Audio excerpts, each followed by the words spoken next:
This is Total Retail Tech Insights. The content retail executives need to optimize their use of technology throughout their organizations. Hello, and welcome to this episode of Total Retail Tech Insights. I'm Joe Keenan, Editor-in-Chief of Total Retail. I am joined on today's episode by Jason Stuckey, who is the General Manager of Linnworks. Thanks for joining me today, Jason. Thanks for having me, Joe. So to get us started, I want to have you tell our audience a little bit about Linnworks for those that might not be familiar with the company. And then the second part of that, why don't you tell us a little bit about your professional career, particularly your background in e-commerce?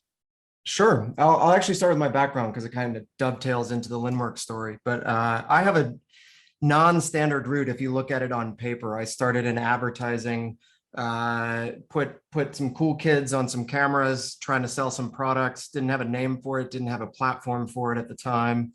But that kind of now is known as influencer commerce. And then from there, I ended up getting introduced to some e-commerce pioneers, Adam Goldenberg and Don Ressler of Textile. And my job with them was to mimic the retail experience as much as possible with content and build out a framework for pumping out a ton of content to support the brands that we were launching. And we didn't know what we were doing, but we knew that there was a lot of potential. And over the years, we continued to build momentum and really built a framework for launching direct-to-consumer brands.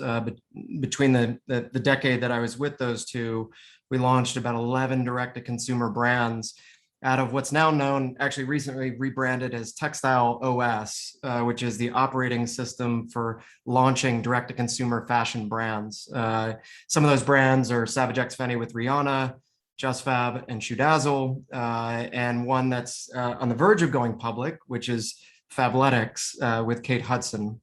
So while I was there, saw a lot of the challenges that direct-to-consumer brands faced and got introduced randomly to the team at Linnworks, who happened to address one of those big challenges, which is inventory.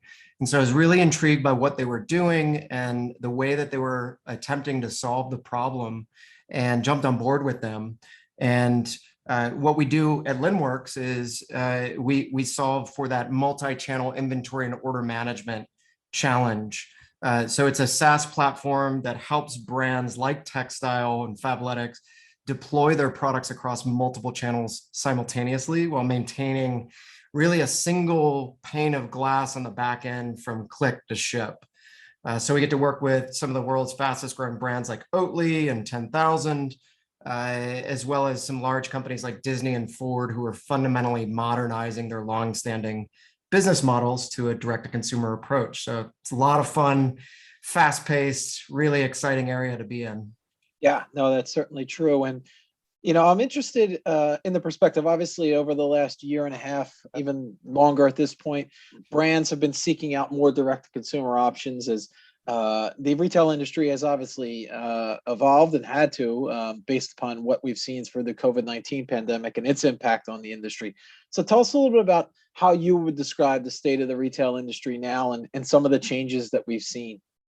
Yeah, I think a lot of the headlines are starting to pop up now, but we've known internally in the industry that the supply chain is an absolute mess. So you're starting to see shipping costs go from $3,500 to ship a container from China to the Port of Long Beach to $26,000, $27,000, so an 8 to 10x increase. Inventory shortages, backup at those ports, labor shortages, and sellers getting desperate. I read an article last week about John Lewis in the UK chartering boats for the holidays to ensure that they avoid as much disruption as possible. So I think COVID has really thrown a wrench in the supply chain. But second to that, it's accelerated e-commerce. E-commerce exploded in importance. I know that's obvious, but ultimately what COVID did was accelerate a long-standing transition that was already in process prior to COVID. So if you look at where we are, we're in this kind of 2-decade shift from retail first, digital second to digital first and retail second. And that makes sense because e-commerce has only really taken about 16% of overall retail sales. So it's kind of been an afterthought for companies for a long period of time. But in COVID, that ticked upwards of above 30%. And so this is really that indicator moment. I call it the Napster indicator for the retail industry. Similar to how Napster popped up, the record industry ignored it. And 2 decades later, now streaming is the leading way forward. COVID's really brought about and accelerated a lot of the things that like buy online, pick up in store, the prevalence of marketplaces, the need to deliver a lot of convenience and think digital first.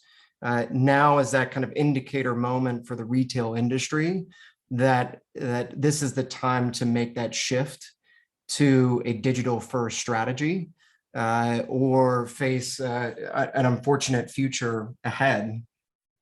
So one of the key, and I think one of the key words you mentioned there, Jason, is convenience. And for many consumers that typically wouldn't have considered themselves digital first or online only shoppers, the pandemic forced them in many respects to become that digital first shopper for at least a certain period of time. And they realized some of the conveniences that were available. You talked about kind of the growth of buy online, pick up in store, or curbside.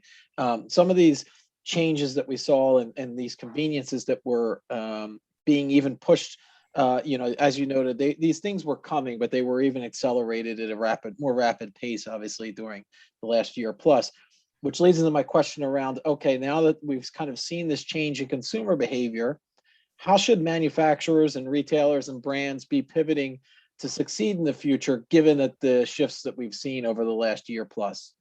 Yeah, it's a really interesting shift across each of those sectors.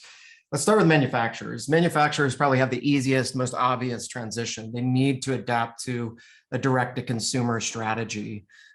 We ran a study at Linnworks across 1,000 customers, both in the US and in Western Europe, and found that, on average, those consumers are making 7 stops along their buyer's journey before purchasing. And more interestingly, 91% of those consumers are starting their search on marketplaces. And so the challenge is really for sellers, they have to be across all of these channels in order to be successful. And if you think about it, margin is taken by each one of these channels. And so the only way to really truly make this work is for sellers to shed anything that doesn't add value to that buyer's journey. And ultimately, that means going direct to consumers. That's where they have the most margin, and that's where they can get the margin to support a strong direct to consumer strategy. It's really trimming the fat from channels that are no longer adding value, especially because consumers have more choice and they're seeking that choice across more channels than ever before. The harder play is for distributors and general retailers. These guys are really in between a rock and a hard place, and they have to find a way to offer more value to the consumers. For example, easy returns for marketplaces like Amazon, like Kohl's has been doing, elevated services like concierge or buy online, pick up in store. They really have to reevaluate what value they're bringing into the pipeline. So when it comes to some distributors, though, they're even thinking along the lines of how do they become a marketplace? They already have an audience. So the team at Petco, for example, has obviously built a very strong network of people who come shop for pet products. They're rethinking, how do we become a really strong leading marketplace for pet products? Neiman Marcus, same thing. Curated fashion. How do we become that curated fashion marketplace online? Dick's Sporting Goods, similar things for sporting wear.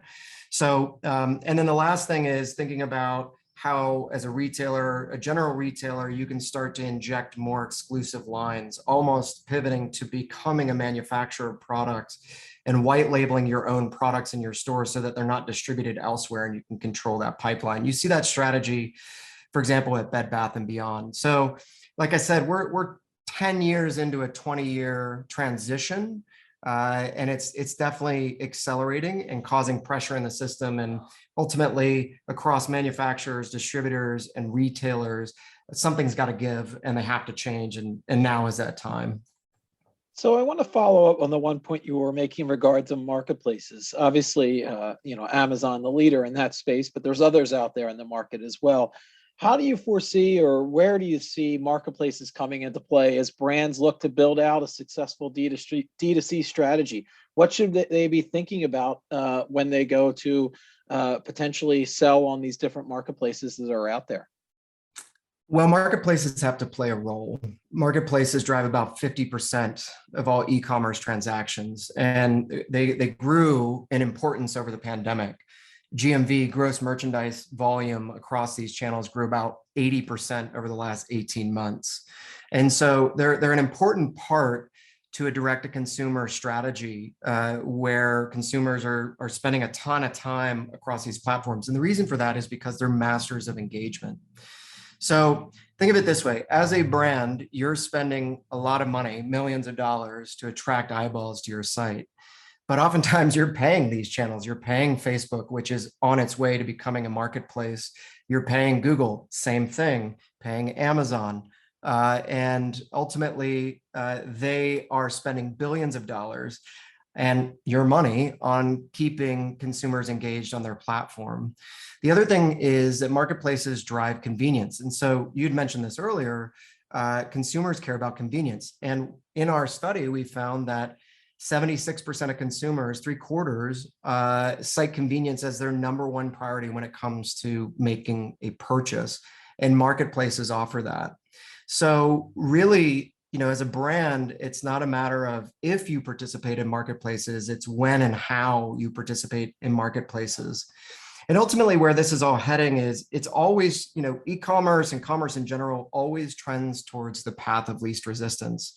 And we've gone from going into stores to going to websites to ultimately consumers wanting a singular experience, which was Amazon. And now we're in this big transition period, which we call the effortless economy, where consumers have commerce coming to them. Commerce is meeting them where they're spending a lot of their time. And that's happening increasingly across these channels that are very rapidly becoming marketplaces or are already long-standing successful marketplaces. I guess one of the considerations for brands as they build out that D2C strategy, as we've talked about, and specific to marketplaces, is the trade-off. Obviously, the eyeballs and the traffic that are able to generate to those types of, Amazon and other marketplaces is hard to match. So there's obviously the value there. I guess the trade-off is the giving up some margin, as you've already spoken a little bit about. The other piece that you didn't mention, I would be interested in your take on, is kind of giving up some of that first-party data as well, which can be so valuable to brands. What's your take on that in terms of how marketplaces and brands considering selling on marketplaces and the value of that data that they might be losing out on potentially? Yeah, that's a great question. And we get this question a lot. I mean, when you think about the behemoth, Amazon, they don't really give you a lot of data that as a brand you can action to drive a better consumer experience. But like I said earlier, consumers drive trends, and consumers want a more convenient but a more personalized experience. And the only way to do that for brands is to have more data and to centralize that data across all their different selling channels to ensure that they understand what consumers want across each touch point. And so though Amazon doesn't quite offer that right now, plenty of marketplaces do. And that's part of building a really successful marketplace strategy. So if you think about the biggest player, biggest area where this is kind of played out on the main stage is between Nike and Amazon.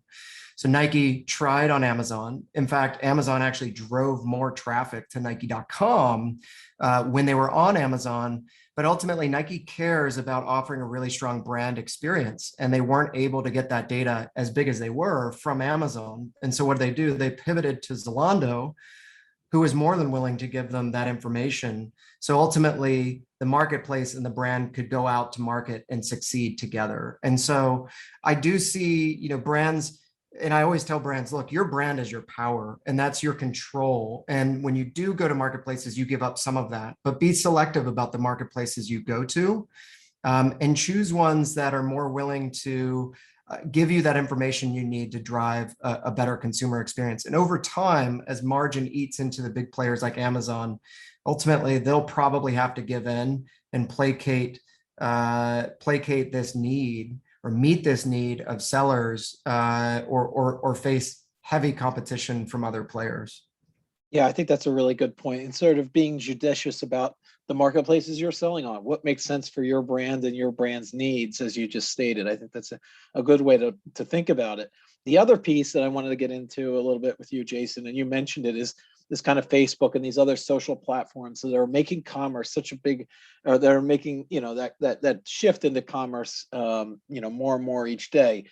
Tell us a little bit about the role of social commerce and how you think it will, how big of an impact it will have on accelerating the prevalence of digital first deployment for brands that are thinking of additional sources of ways to sell their product.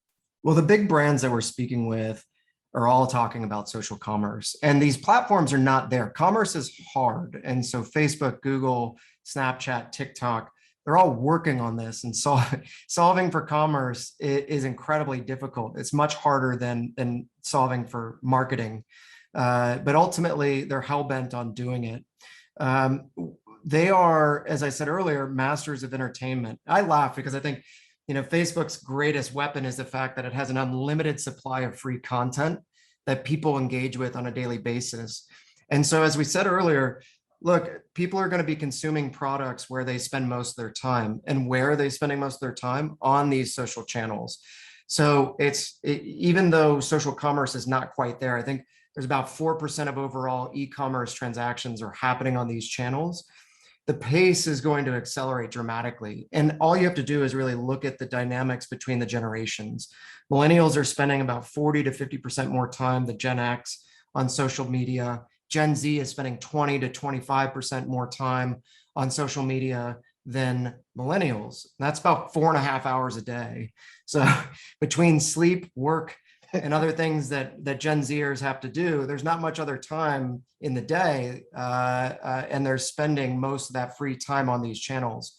These channels their targeting is fantastic, and it only gets better over time.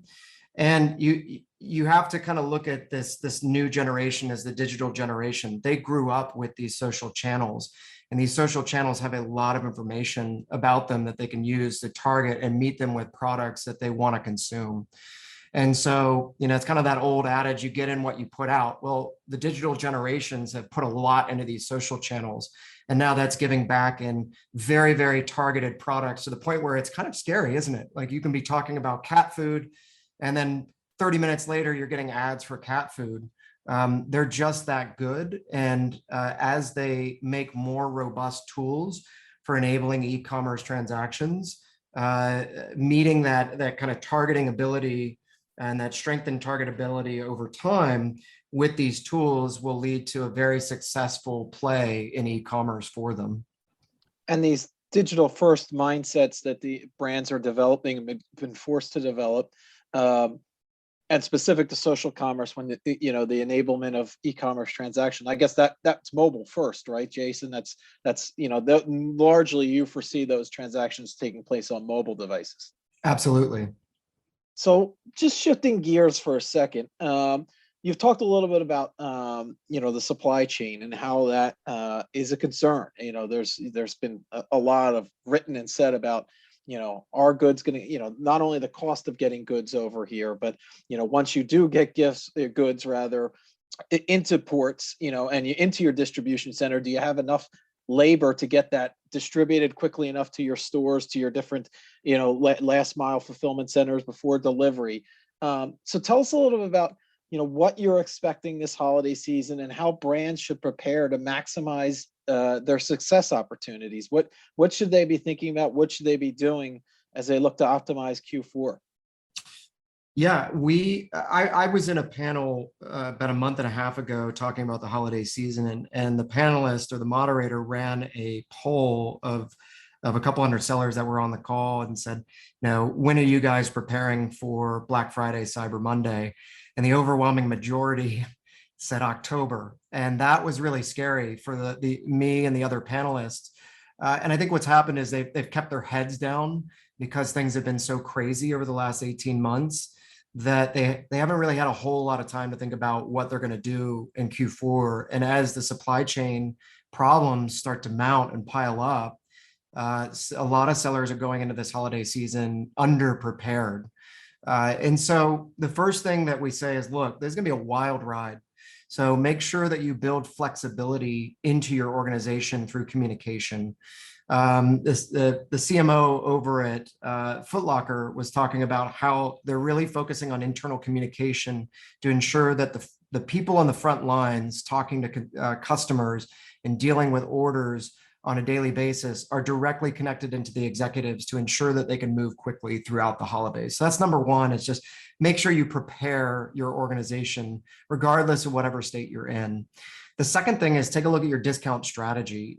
Discounting is obviously a huge play to drive volume, but without the inventory to support that volume, how do you derive a successful strategy to encourage customers to make bigger purchases with you? And a lot of brands really haven't taken the time to reevaluate their discounting strategy and make sure, beyond a shadow of a doubt, that inventory is there to support that strategy. So that's the second thing, is look at that strategy. The third thing is, as part of your strategy, you should really think about your gift cards.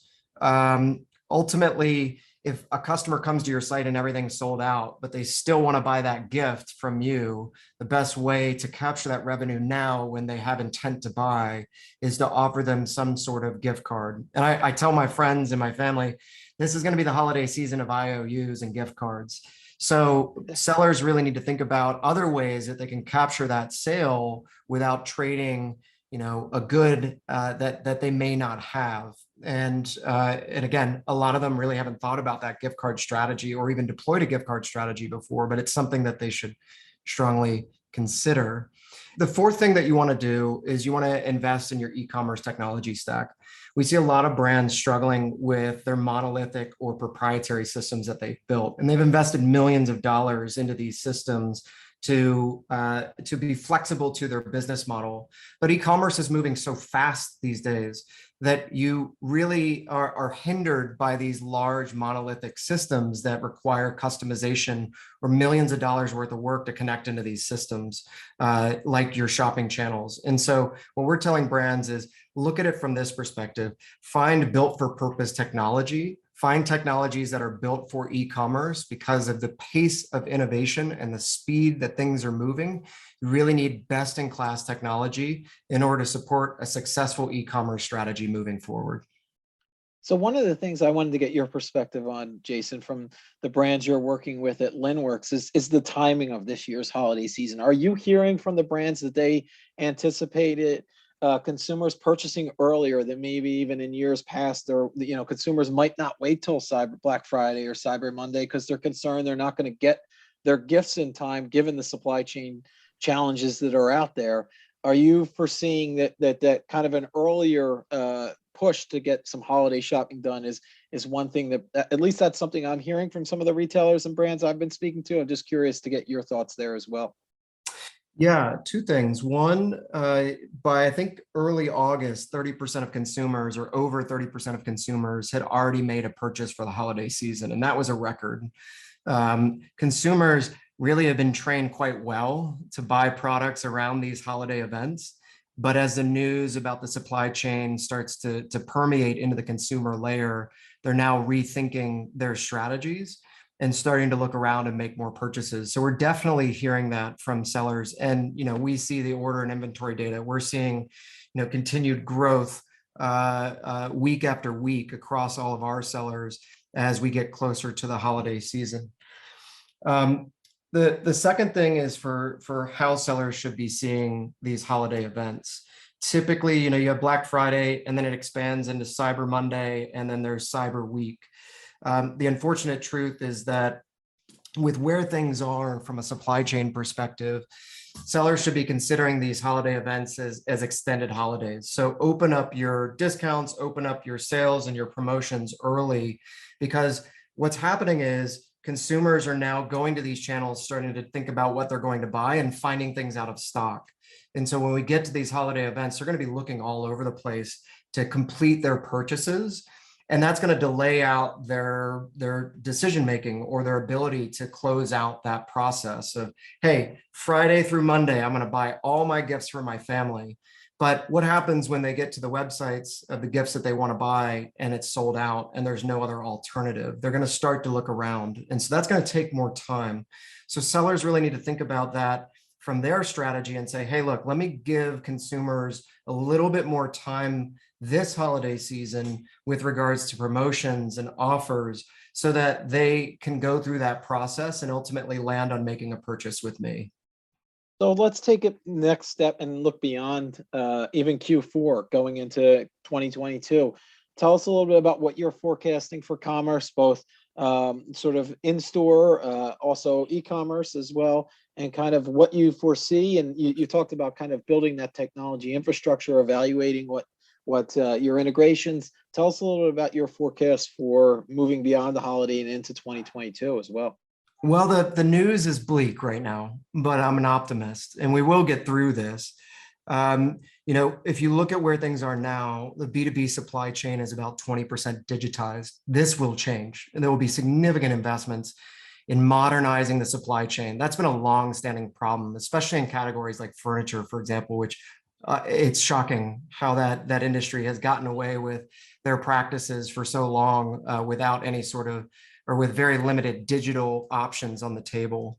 The second thing is you'll see a lot of drop shipping. Inventory right now is a hot potato, especially when it comes to retailers and distributors. They don't want to be holding that inventory. So they're going back to brands and saying, hey, we'll send you the order, but make sure that you guys deliver it and here are our terms and can you just take care of that for us? And so we'll see this practice continue. The last thing is more focus on LTV. When I was at Textile, we saw this early on. The cost of acquisition goes up. It's kind of like taxes. It'll just keep increasing. It's unavoidable. And so what we focused on was building a long-term relationship with a customer. And what brands are finding now and why e-commerce has struggled for a long time is that these big retailers and brands have gone to market and said, well, we're selling stuff online, but we're not making any money off of it. But the reality is that's how e-commerce works. And brands are starting to come around to the idea that, look, we may lose money on the first transaction, but the goal is to build a long-term relationship with customers. And what they're finding is that consumers are very responsive to this. People genuinely want to have a relationship with the brands that they buy from for a lot of key categories. And so a focus and a shift away from cost per acquisition into LTV is something that we're hearing a lot and we expect to continue. So like I said, I'm positive on the future. I think it usually takes a shock to the system to really jolt things in the right direction. And COVID or not, there was going to be a reckoning at some point for commerce. The good news is that when this reckoning came, there is a very, very strong demand for products, and that will likely remain. So when sellers and brands are making investments in these changes, it's likely going to be met with very fast reward, especially for those who move early. Yeah, I think that last point in terms of the demand is there. So you'd rather have that, a scenario where the demand exists and your challenge is fulfilling that demand, whether it's through your supply chain, through your technology processes, meeting the demand versus vice versa, where you would rather not have, a situation where there wasn't demand and you were all ready to go, but the consumer wasn't ready to buy product. So I think that last point is one to be, really drilled home, is that, to get those processes up, right and running properly, you have a chance really to succeed. Yeah, business is, I like to say business is all problems. It's just a degree of good problems and bad problems. And I think Right.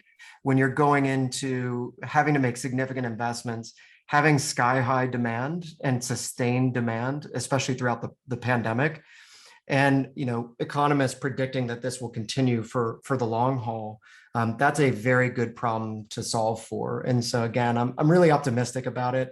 And ultimately, I think this will just continue to move us in the right direction towards that digital first strategy. Yeah. So you've provided a lot of great insight here, a lot of advice for our audience, Jason. Why don't we end for our listeners that are interested in learning a little bit more about you and your company, Linnworks? Where would you direct them? We'll go to our website, linnworks.com. linnworks.com/demo. Speak to one of our advisors. We've got a great team of people who really understand an array of different industries and can jump into the challenges that you're facing as a seller and provide advice on how to solve those challenges. So that's number one, great place to go. The second thing is you can find me on LinkedIn. I love connecting with sellers. Love talking to brands about what they're up to, what they're doing, and the challenges that they're seeing. So just search me, Jason Stuckey, on LinkedIn, and we'll connect there. Great. Well, this has really been an insightful conversation. I want to take the opportunity to thank Jason Stuckey, again, who is the general manager of Linnworks, for joining us on this episode of Total Retail Tech Insights. Thank you, Jason. Thanks, Joe. Thanks for listening. For more information on this podcast, please check out our podcast channel page at mytotalretail.com/podcast for show notes. Tech Insights is available on Apple Podcasts, Google Podcasts, Stitcher, and Spotify. Make sure to subscribe on our podcast channel page as well. If you've enjoyed this episode, please take a few moments to rate and review this podcast. Thanks, and until next time, this has been Total Retail Tech Insights.